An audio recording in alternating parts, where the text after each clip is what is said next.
할렐루야. 찬양 하나님께는 영광이고 또 너희들의 귀한 은혜의 시간이 된 줄로 믿습니다. 한 초등학교에서 학생들에게 시험 문제를 냈습니다. 괄호 안에 글자 채우기입니다. 우리 교인들은 몇 번 했으니까 잘 아실 겁니다. 문제를 안 내도 여러분 다 아셔요. 뭔가를 결심했는데 3일 가지 못한다. 자, 답이 뭐예요? 작심삼일이에요. 그런데 초등학교 학생이 그렇게 안 적었어요. 어떻게 적었어요? 작은삼촌이세요. 작은삼촌이라고 해요. 우리 작은 삼촌이 맨날 새해만 되면 나 담배 끊는다. 한 이틀은 다 끊는데 3일 못 가는 거 보고 작은 삼촌 이렇게 적었습니다. 자, 여러분 사실 우리는 늘 계획하고 다짐하지만 약합니다. 마음이 약하고 또 육체도 참 건강한 것 같지만 한번 독감 한번 착 들면요. 한 2주 동안 힘이 없어요. 얼마나 아픈지 최근에는 우리 안수 집사님, 권사님이 교회를 못 나올 정도로 한번 하면 얼마나 아픕니까? 코로나 바이러스 그 눈에도 안 보이는 건데 한번 쫙 오면요. 모든 분들이 감염돼 가지고 약 먹어야 되고 쉬어야 되고 특히 격리가 된 것을 우리가 경험한 적이 있습니다. 자, 여러분 그러나 약하다고 우리가 주저앉을 수 없습니다. 약하다고 부족하다고 포기할 수 없습니다. 그럼에도 불구하고 우리는 앞으로 나아가야 합니다. 왜냐하면 주님께서 그것을 원하시기 때문입니다. 우리를 이 세상에 보내주셨을 때 하나님께서는 우리 모든 분들에게 달란트와 은사와 각자의 사명을 주셨습니다. 주님께서 우리를 생명을 거두시기까지 그 사명을 잘 감당하는 존재로 세워주셨습니다. 이스라엘 12지파 중에서 가장 축복을 받은 지파가 어떤 지파입니까? 자, 12지파 중에서 우리가 생각하기에는 맨 장남이 복을 많이 받을 것 같은데 사실 장남인 르우벤은 복을 받지 못했어요. 오히려 아버지로부터 책망당하고 하나님으로부터 큰 복을 받지 못했어요. 순서로 하면 오히려 뒤에 있는 분들이, 뒤에는 몇 지파가 더 많은 복을 받았어요. 그 중에 한 지파가 뭐냐면은 유다 지파입니다. 유다 지파는 4번째 지파예요. 그런데 하나님께서 유다는 또 많은 또 잘못도 하고 실수도 했지만 그 다음에 유다의 자녀들이 생기고 또 손주가 생기고 후손들이 생기면서 이 유다 지파의 특징이 뭐냐? 어떤 일이 있었을 때 피하지 않는 거예요. 오히려 적극적으로 합니다. 내가 하겠습니다. 저희 지파가 하겠습니다. 이런 마음을 가지고 유다 지파가 나아갔어요. 가나안 정복할 때도 열심을 다해서 앞장을 섰고 가나안 정복 후에도 유다 지파는 적극적으로 일을 감당했습니다. 자, 여호수아가 죽은 후에 이제 지도자가 없어졌어요. 모세를 이어서 여호수아가 잘 이었는데 여호수아 다음에 마땅한 지도자가 없어요. 이럴 때 하나님께서 그때그때마다 사람을 사용하시는데 특별히 이스라엘 자손들에게 직접 물어보셨어요. 그리고 이스라엘 백성들도 마땅한 지도자가 없으니까 과연 어느 지파가 먼저 해야 될지 의문이 생깁니다. 그래서 이스라엘 자손이 하나님께 물어봅니다. 하나님, 우리 가운데 누가 먼저 올라가서 가나안 족속과 싸워야 합니까? 이때 하나님께서요 사사기서에서 말씀 직접 하셨어요. 유다가 올라가라. 유다 지파가 올라가라는 거예요. 그동안 쭉 지켜보니까 유다가 사명감도 있고 책임감도 있고 또 하는 일을 잘하니까 이번에도 또 유다가 올라가라는 거예요. 그래서 유다 지파가 하나님 말씀에 순종해서 올라갑니다. 자, 자기가 올라가고 싶어서 한 게 아니라 또 하나님께서 시켜주시니까 또 담대하게 나갈 때 하나님께서 그 사명 감당케 해주시고 승리를 또 약속해 주셔요. 이렇게 앞장서서 일하니 하나님께서 많은 은혜와 복을 이 유다 지파에게 보내주십니다. 드디어 가나안 땅에 들어갔을 때 이제는 그 가나안 땅에 있는 땅들을 분배를 받아야 돼요. 지금처럼 뭐 이렇게 측량해가지고 다 재가지고 딱 12분의 1 해서 주는 게 아니라 딱 대충 해가지고 제비뽑기를 하는 거예요. 제비뽑기. 제비를 어떻게 뽑냐에 따라서 그거 한 번에 따라서 땅을 많이 받고 적게 받고 동쪽으로 받고 서쪽으로 받고 북쪽 남쪽 그렇게 결정되는 거예요. 유다 지파가 딱 뽑았는데 여러분 어떻게 뽑았을까요? 하나님께서 아주 좋은 땅을 주신 거예요. 가장 넓은 땅, 또 적과 꿀이 흐르는 땅, 이 땅을 주신 거예요. 자, 우리가 생각에는 우연이라고 생각하지만 우연이 아니에요. 왜요? 그동안 하나님께서 일을 시키고 맡기셨을 때 주님, 저희가 하겠습니다. 저희가 담당하겠습니다. 이런 모습을 보시고 야, 앞으로도 큰 일을 할 지파구나. 크고 좋은 땅을 허락해 주신 거예요. 자, 오늘 본문의 말씀은 하나님께서 이스라엘 인도하시고 이제 가나안 접경 지역입니다. 그래서 앞으로 이제 내가 너희들에게 이 땅을 줄 건데 너희들 한번 정탐을 한번 먼저 해봐라. 12지파의 대표들을 한 명씩 뽑습니다. 그래서 12명이 가나안 땅에 몰래 들어가서 40일간 정탐을 하는 거예요. 똑같이 서로 조를 짜서 똑같은 것을 봤습니다. 그런데 갔다 와서 한 보고는 두 가지 의견으로 달려요. 2명과 10명으로 나뉘어요. 자, 이 2명은 여러분 다 아시다시피 누구예요? 여호수아와 갈렙이에요. 자, 여호수아 갈렙이 하는 게 뭡니까? 여러분들, 저희들이 하나님께서 약속하신 그 땅에 들어가 봤습니다. 정말로 아주 적과 흐르는 땅이었습니다. 얼마나 포도가 큰지요. 이게 짚는 게 아니라 이거 들 정도로 이 포도알이 이게 큽니다. 사람들도 보통이 아닙니다. 아주 그냥 잘생기고 멋지고 덩치도 좋고 모든 게 참 거대했습니다. 그러나 하나님께서 주신다고 약속했기 때문에 그 땅은 우리의 땅이 될 겁니다. 자신 있게 이야기를 했어요. 그런데 반면에 10명은 앞에 이야기는 똑같아요. 거대하고 안악 자손이 있고 또 적과 꿀이는 땅이고 다 똑같은데 뒤에 가서 틀려요. 너무 거대해서 우리가 그 땅을 들어갈 수 없습니다. 들어가면 우리가 죽을 수밖에 없습니다.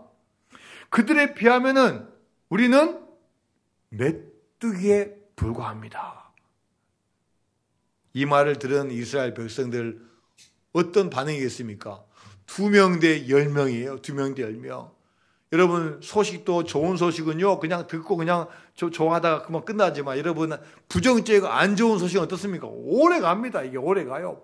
파급 효과가 더 커요. 사람 마음에 더 남는 거예요. 그러니까 이거 숫자도 10명인데다가 부정적이니까 이거 가면 안 되겠다. 이 백성들에게 금방 전염이 되는 거예요.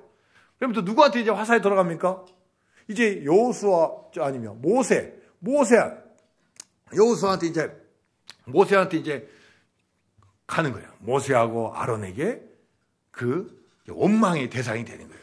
아니, 우리가 애굽 땅에 그대로 있었으면은 우리가 차라리 죽지는 않았을 텐데 왜 우리를 애굽에서 끌어내가지고 여기서 죽게 만드냐? 차라리 광야에 여기 있는 것만도 괜찮은데 왜 자꾸 가나안 땅에 들어가자 해서 우리를 죽게 만드냐? 그러면서 지도자를 원망하고 또 현실을 비판을 합니다. 결국 이분들의 결론이 뭐냐? 돌아가자는 거예요. 지도자를 다시 뽑아서 이제는 뒷걸음쳐서 옛날로 돌아가자는 거예요. 자, 여러분, 각 지파를 대표하는 똑똑하고 지혜롭고 또 믿음 있는 이 분들을 세워서 정탐케 했는데 왜 이런 다른 결과가 나오겠습니까? 그들의 믿음과 마음이 다른 거예요. 하나님이 말씀하시고 약속하신 것을 받아들이는 자세가 다른 거예요. 현실은 똑같지만 그것을 어떻게 우리가 받아들이고 어떻게 해석하고 어떤 믿음을 갖느냐에 따라서 달라지는 거예요. 2025년 새해를 맞는 우리들의 믿음과 마음은 여러분 어떻습니까? 아마 올해도요, 만만치 않은 해가 될 겁니다. 2025년 한 해도 많은 경제적인 어려움이 예상이 되고 또 정치적으로도 당분간도 혼란이 될 것이 예상이 됩니다. 우리가 하는 일들, 직장과 기업도 여러분 장담할 수가 없는 상황을 맞이하고 있어요. 여러분 그렇다고 해서 우리가 머무려야 되겠습니까? 뒤돌아봐야 되겠습니까? 포기해야 되겠습니까? 그렇지 않습니다. 우리는 2025년 한 해를 앞을 바라보고 한 걸음 한 걸음 나아가야 될 줄로 믿습니다. 우리는 비록 부족하고 연약하고 우리 힘으로는 할 수 없지만 하나님이 함께 하시면 우리는 갈 수 있습니다. 무엇보다 믿음을 가지고 나아가면 하나님께서 여러분 도와주시고 또 필요에 따라 사람을 붙여주시고 물질도 허락해 주시고 또 여러분에게 지혜와 총명도 주시고 반드시 승리하게 될 줄로 믿습니다. 그래서 여러분 우리는 어떤 상황에 닥쳤을 때 우리는 이 마음과 이 말을 어떻게 하느냐에 달려있다는 거예요. 그들에 비하면 우리는 메뚜기입니다라고 이야기하면은 정말 우리 메뚜기가 될 수밖에 없는 거예요. 그러나 여호수아 갈렙은 뭐라고 했습니까? 그들은 우리의 밥입니다. 그들은 우리의 먹이입니다. 하나님께서 약속해 주셨기 때문에 우리는 힘이 없지만 반드시 그들은 우리의 먹이가 될 겁니다라고 담대하게 나갔습니다. 믿음의 생각과 믿음의 말을 하는 한 해가 되어야 될 줄로 믿습니다. 하나님께 주신 미래의 약속이 있습니다. 아직 다가오지 않았지만 우리가 믿음의 확신을 가지고 나가면 반드시 하나님께서 필요하신 때에 응답하여 주실 줄로 믿습니다. 예수님께서는 제자들에게 항상 하시는 말씀이 있어요. 병든 자를 고치시고 항상 하시는 말씀이 있어요. 내가 의학으로 고쳤다. 내가 물질로 어떻게 했다. 내가 어떻게 힘을 했다. 이런 말씀 절대 하지 않으시고 항상 하신 말씀이 뭡니까? 너희 믿음이 너희를 구원하였도다. 내 믿음이 너를 구원하였도다. 자, 올 한 해도 여러분 믿음으로 승리하시기를 바랍니다. 자, 마가복음 9장 23절 말씀입니다. 마가복음 9장 23절 제가 예수께서 이르시되까지 하면 여러분이 나머지 읽습니다. 예수께서 이르시되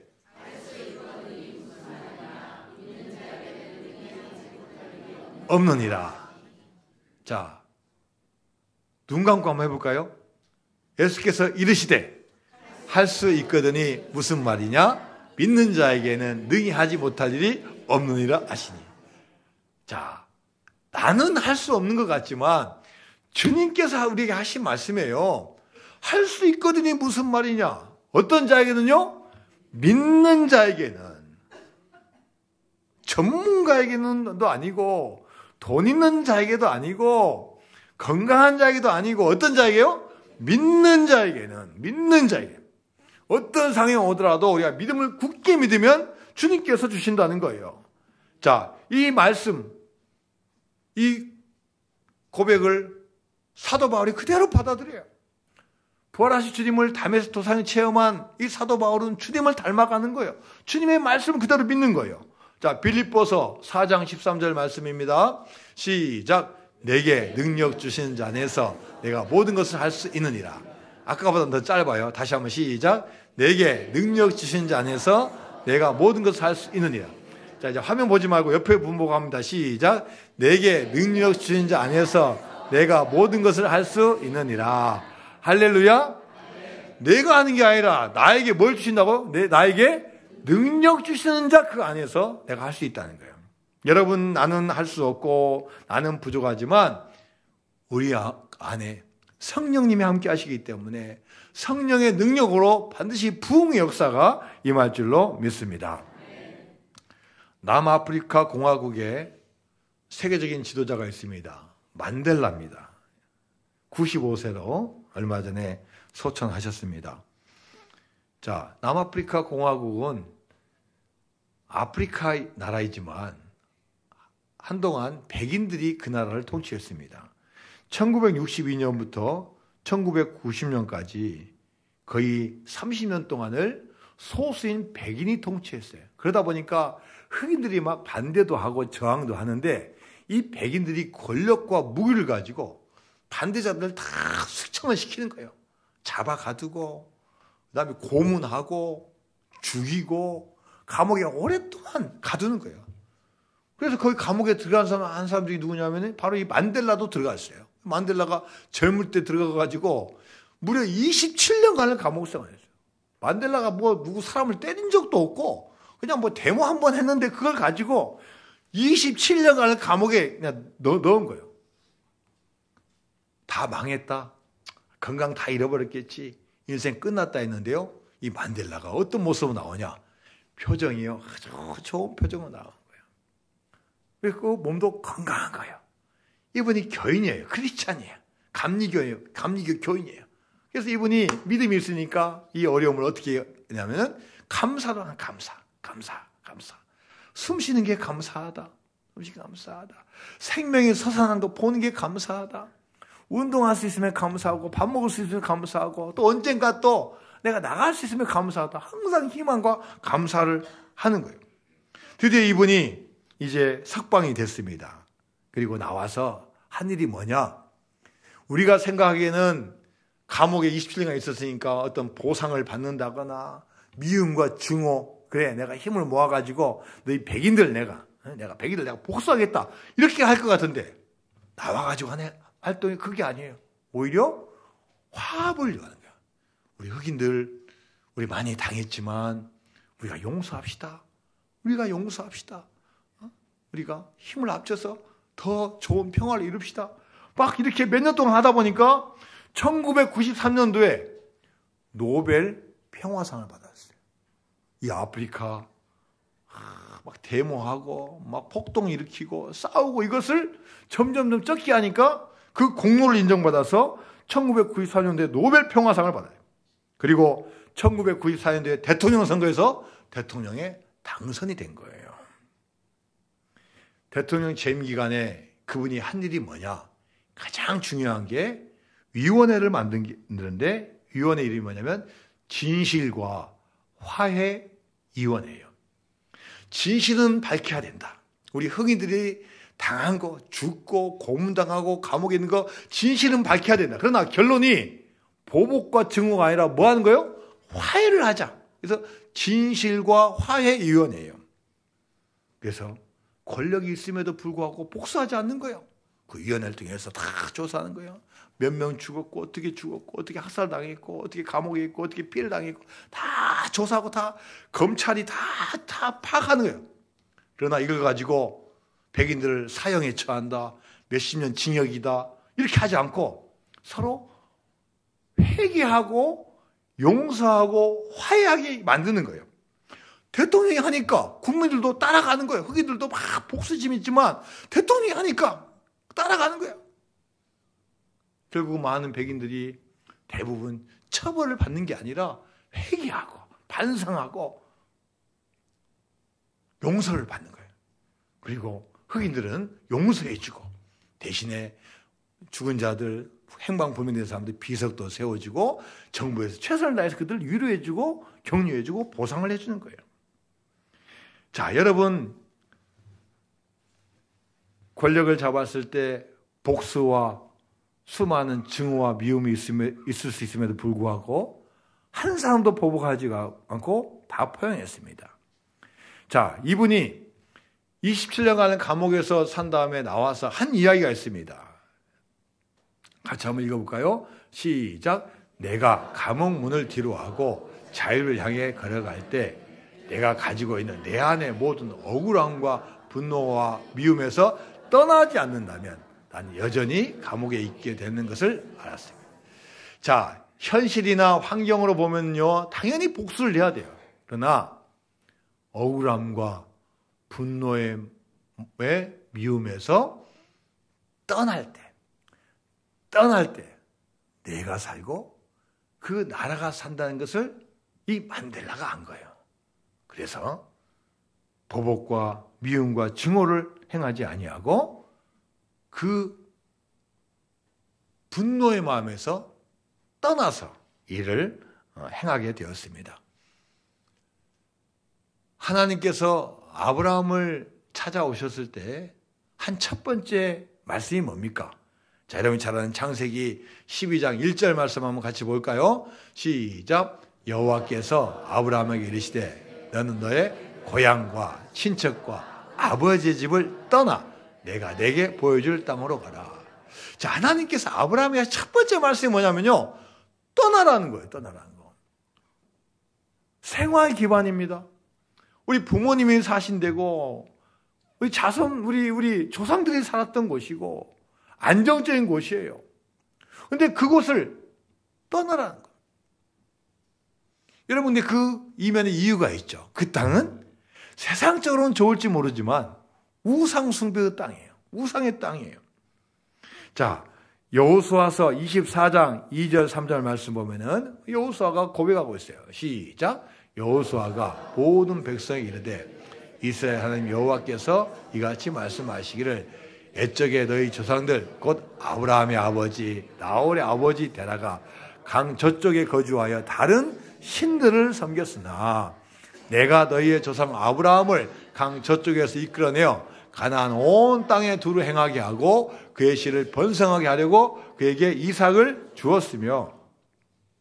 자, 이 무슨 말씀입니까? 아무리 그 땅에서 잘 살고 잘 먹고 잘 행동한다 할지라도 그것이 우상 숭배의 땅이면은 그 땅을 떠나야 된다는 거예요. 거기서는 순간적으로 복받고 잘 될지 모르지만 그건 영원한 복이 아니라는 거예요. 과감하게 그곳을 떠나서 하나님 바라보고 주님 바라보고 주님 의지할 때 진정한 축복이 온다는 거예요. 여러분, 우리도 과거에 붙잡혀 사는 분들이 얼마나 많습니까? 내가 왕년에 어쨌는데 과거에 나를 그렇게 괴롭히는 사람이 있는데 하면서 용서하지 못하고 끊지 못하고 계속 붙잡고 있는 게 얼마나 많습니까? 여러분, 그걸 붙잡고 있으면은 그분도 그분이지만 우리 자신이 어려워진 거예요. 모든 아픔, 고난, 나를 힘들게 한 것 분들 다 뒤로 하고 다 용서하고 다 떠나고 주님께서 주신 새로운 길을 향해서 저와 여러분이 달려가야 될 줄로 믿습니다. 하나님 바라보고 하나님에게 초점을 맞추고 2025년도 새로 시작하는 한 해가 되어야 될 줄로 믿습니다. 우리 다 같이 한번 찬양합니다. 주님 말씀하시면 같이 찬양합니다.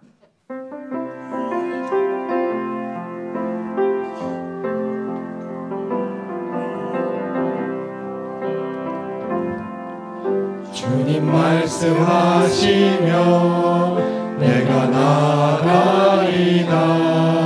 주님 뜻이 아니면 내가 멈춰서리다.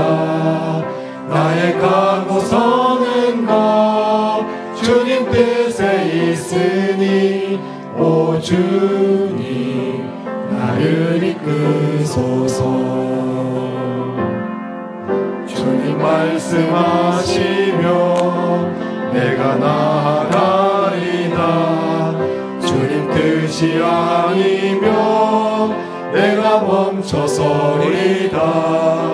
나의 가고 서는 곳 주님 뜻에 있으니 오 주님 나를 이끄소서. 뜻하신 그곳에 나 있기 원합니다.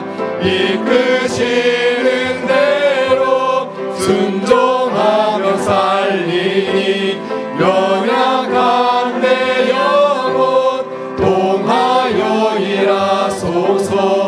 주님 나라와 그 뜻을 위하여 뜻하신 그곳에 나 있기 원합니다. 이끄시는 대로 순종하며 살리니 연약한 내 영혼 통하여 일하소서. 주님 나라와 그 뜻을 위하여 오 주님 나를 이끄소서. 할렐루야. 주님 말씀하시면 주님 뜻대로 나아가고 또 멈추라면 멈추고 주님께서 하라는 대로 하는 귀한 한 해가 되어야 될 줄로 믿습니다. 사도 바울도 과거에 사로잡히지 않았습니다. 고생도 많이 하고 죽을 거에도 넘기고 수많은 어려움도 당했지만 그 어려움을 통해서 원망하지 않았습니다. 내가 하나님 일을 하는데 왜 나에게 이런 큰 시련을 줍니까? 내가 하나님 일을 하는데 왜 이런 어려움을 당합니까? 원망하지 않았습니다. 또 과거에 잘했다고 또 그거 너무 자랑하지 않았어요. 내가 뭐든 죽을 거에도 넘기고 어떤 사람보다도 많이 했는데 자랑하지 않았어요. 오히려 과거는 다 잊어버리고 앞을 보고 가는 거예요. 자, 빌립보서 3장 12절 말씀입니다. 시작. 내가 이미 얻었다함도 아니요 온전히 이루었다함도 아니라 오직 내가 그리스도 예수께 잡힌 바 된 그것을 잡으려고 달려가느라. 자, 과거에 얻었던 거, 이루었던 거 그게 중요한 게 아니라 내가 예수님께 잡힌 그 사명을 가지고 달려간다는 거예요. 빌립보서 3장 13절에서 14절까지 말씀입니다. 시작. 형제들아, 나는 아직 내가 잡은 줄로 여기지 아니하고 오직 한 일, 즉 뒤에 있는 것은 잊어버리고 앞에 있는 것을 잡으려고 표대를 향하여 그리스도 예수 안에서 하나님이 위에서 부르신 부름의 상을 위하여 달려가노라. 우리의 나이가 몇이든지 우리에게는 해야 될 일들이 있습니다. 그 앞을 바라보고 가는 거예요. 건강하신 분도 있고 건강하지 못한 분도 있습니다. 그럼에도 불구하고 우리는 앞을 향하여 달려가는 거예요. 주신 달란트 은사가 다 틀립니다. 환경이 틀립니다. 그럼에도 불구하고 앞을 향하여 달려가야 되는 겁니다. 기독교의 역사관은 직선적인 역사관입니다. 돌고 도는 그런 인생 역사관이 아니라 직선적이에요. 처음 있으면 끝이 있어요. 하나님께서 태초에 천지를 창조하셨으면 마지막이 있어요. 예수님도 나는 알파와 오메가라고 말씀하셔요. 나는 처음과 시작이고 또 마지막이라고 말씀하셨어요. 우리 인생도 마찬가지입니다. 이 세상에 아기로 태어났으면 이제 죽는 순간이 있어요. 그게 80인지 90인지 우리는 알 수 없지만 마지막 순간이 있어요. 돌고 도는 게 아니고 마지막에 가서는 하나님께서 판단하셔요. 천당과 지옥이 있고 하나님의 또 그 맞춰서 상급이 있는 거예요. 여러분, 과거에 우리가 수많은 일들이 있었습니다. 잘한 것도 있고 못한 것도 있고 섭섭한 것도 있고 많은 거 있지만 그게 중요한 게 아니라는 거예요. 과거에 아무리 잘했어도 우리가 미래를 바라보고 가지 않으면 그게 다 없어지는 거예요. 설사 우리가 과거에 못했다 할지라도 새로 시작하고 미래를 바라보고 가면 하나님께서 우리를 칭찬해 주시고 인정하는 역사가 임할 줄로 믿습니다. 사도 바울이 고백합니다. 고린도후서 4장 16절 말씀입니다. 시작. 그러므로 우리가 낙심하지 아니하노니 우리의 겉사람은 나이가 지나 우리의 속사람은 날로 새로워지도다. 여러분, 우리가 육체적으로는 다 늙어가는 존재입니다. 그러나 이 마음과 정신과 우리 영혼은 나이와 상관이 없어요. 나이와 상관없어요. 겉사람은 어차피 낡아질 수밖에 없지만 우리가 주님을 영접하고 주님께서 우리 안에 살아계시면은 우리 속사람은 날로 살아있고 성령 충만한 삶을 살아가게 될 줄로 믿습니다. 오늘 본문에 여호수아와 갈렙 두 사람이 나오는데 특히 갈렙, 이 갈렙도 유다 지파 사람이에요.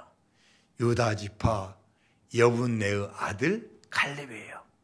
자, 여러분, 이 갈렙 광야에서 수십 년간 이제는 좀 나이가 들어 쉴만한데 이 갈렙은 그래도 계속 전진하는 거예요. 여호수아 14장 11절과 12절 말씀입니다. 시작. 모세가 나를 보내던 날과 같이 오늘도 내가 여전히 강건하니 내 힘이 그때나 지금이나 같아서 싸움이나 출입에 감당할 수 있으니 그날에 여호와께서 말씀하신 이 산지를 지금 내게 주소서. 당신도 그날에 들으셨거니와 그곳에는 아낙 사람이 있고 그 성읍들은 크고 견고할지라도 여호와께서 나와 함께 하시면 내가 여호와께서 말씀하신 대로 그들을 쫓아내리다 하니. 여러분, 이 갈렙은요 여호수아와 함께 40년 동안 광야 생활을 했어요. 이제는 나이가 들어서 나이가 85세예요. 그런데 살펴보니까 지금도 여전히 두 다리가 튼튼한 거예요. 하나님께서 힘 주셔가지고 힘도 있는 거예요. 그리고 앞으로 보니까 나에게 주신 헤브론 산지가 있는 거예요. 이 산지를 내게 주소서. 내가 힘이 없거나 내가 약하면 할 수 없지만 지금 내가 보니까 할 수 있는 거예요. 물러서지 않고 안주하지 않고 앞을 보고 나가는 거예요. 여러분, 많은 유럽의 항해가들이 있었기 때문에 유럽이 세계를 제패했어요. 유럽이 우리나라만 잘 살자 했고 안에만 묻혀 있으면 물론 순간적으로 잘 살 수 있겠지만 멈췄을 거예요. 계속해서 전진합니다. 특히 바닷길을 개척해요. 바닷길을. 콜럼버스 1492년 8월 3일에 이탈리아를 출발해서 10월 10일 날 아메리카 대륙을 발견했어요. 신대륙을 발견했어요. 앞으로 나아가니까 발견했어요. 얼마나 놀라운 일입니까? 마젤란 세계 일주했어요. 1519년 스페인을 떠나서 그 다음에 1520년 11월 28일 브라질과 아르헨티나를 거쳐서 태평양 바다로 와요. 그전에는 대서양이 전부잖아요. 대서양이 최고의 바다이고 유일한 바다인 줄 알아요. 가보니까요, 대서양보다 몇백 근 태평양이 있어요. 지금 태평양 가운데 괌이라는 섬도 발견하고 아시아에 있는 필리핀까지 마젤란에 오는 거예요. 여러분, 골프 치시는 분들 홀에 들어가게 해야 돼요. 그러면 어떻게 해야 됩니까? 공을 어떻게 쳐야 돼요? 홀 가까이 치면 안 돼요. 어쨌든 간에 홀을 지나가게 쳐야 돼요. 잘못 방향되면 넘어가는 거지만 맞으면 들어가는 거예요. 아무리 잘 쳐도 홀이 여기 있는데 여기까지만 가면 안 돼요. 지나가야 들어가요. 가야 지나가요. 물론 적당한 조절을 해야 되겠지만 지나가야 돼요. 축구공도 골 넣을 때 그 그물에 맞힐 정도로 세게 차야 되는 거예요. 아무리 방향이 정확해도 힘이 없어서 못 굴러가면 안 되는 거예요. 가고 나가야 되는 겁니다. 여러분, 하나님이 원하시는 일이 뭡니까? 과거에 붙잡히면 안 돼요. 과거에 연연하면 안 돼요. 과거를 뒤로 하고 앞으로 달려가야 돼요. 이사야서 43장 18절과 19절 말씀입니다. 시작. 너희는 이전 일을 기억하지 말며 옛날 일을 생각하지 말라. 보라, 내가 새 일을 행하리니 이제 나타낼 것이라. 너희가 그것을 알지 못하겠느냐? 반드시 내가 광야의 길을 사막의 강을 내리니.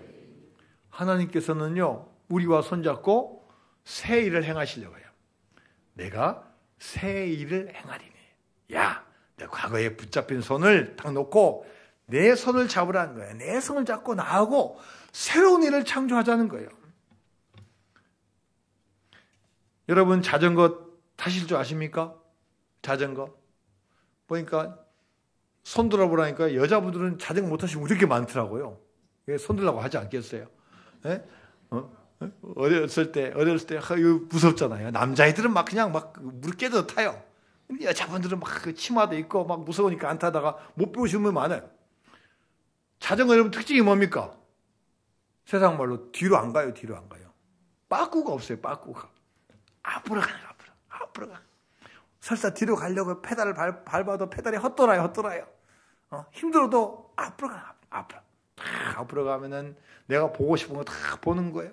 가고 싶은 거 다 가는 거예요. 그 좋은 풍경 다 보고 다 뒤로 가는 거. 새로운 세상이 열리는 거예요. 그리고 자전거 인생이에요. 그렇게 빨리 못 가더라도 페달을 밟아서 앞으로 가는 게 인생이에요. 노벨 평화상을 받은 카터 대통령 되었을 때 인기가 없었어요. 지지율이 너무 안 좋아가지고 재선에 실패했어요. 이란에 있는 문제들 많은 문제 해결 못해가지고 힘이 없다, 너무 약하다, 재선에 실패했어요.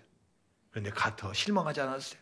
오히려 대통령 4년 5년보다도 더 많은 일을 했어요.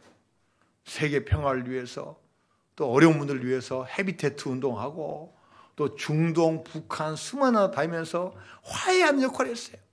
무엇보다도 90세까지, 90 몇 세까지 교회 학교에서 교사를 했어요. 교사를.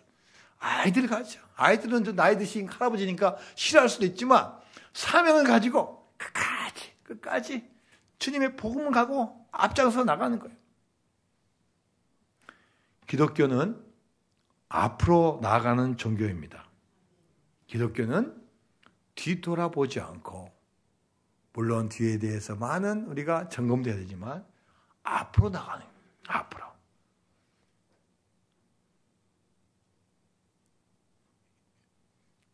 요단강 건널 때 제사장이 벗개를 메고 요단강에 탁 발을 딱 내딛는 거예요.